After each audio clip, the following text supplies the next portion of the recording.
Sosok Hamzah, pria rawat ibu pikun dan bibi disabilitas sambil tetap bekerja. Gantian saya urus mereka.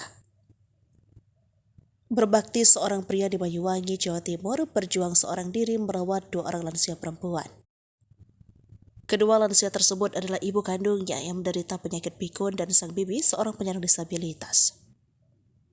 Kisah pria tersebut viral di media sosial, aksinya pun banjir pujian.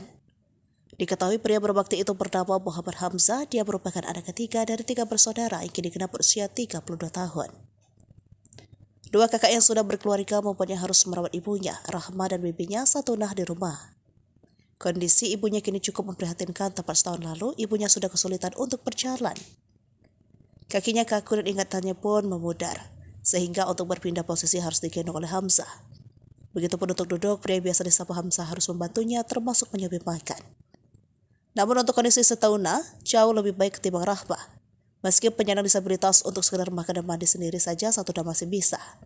Ia menceritakan ia tetap bekerja di sebuah perusahaan percetakan meski mengurus keduanya. Namun mereka harus tetap ngebol sehingga Hamzah harus pintar membagi waktu di antara kesibukannya. Beruntungnya ia mendapat bos yang baik, bos yang mau mengerti kondisi dialaminya dan mentolerir keterlambatan Hamzah.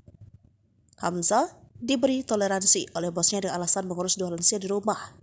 Sebelum berangkat, ia memastikan keperluan ibu dan tantenya sudah terpenuhi. Dengan begitu, hatinya bisa jauh lebih tenang ketika berada di tempat kerja. Untuk sarapan misalnya, Hamzah memilih untuk memasaknya sendiri. Selama memasak, ia sembari menjemur ibunya di peralatan rumah. Begitu semua rapi, ia juga tak lupa memandikan dan menggantikan pakaian ibunya. Kata dia, Satunah masih bisa diandalkan ketika ia bekerja. Satunah masih bisa memberikan ibunya minum maupun makan. Namun begitu pulang, ia kembali menghandle semua pekerjaan rumah termasuk mengurus keperluan Satunah. Di usianya kini rela menghabiskan waktu di rumah untuk mereka. Jangan kau untuk bermain, untuk sekedar mencari pendamping pun untuk saat ini masih harus berpikir secara matang.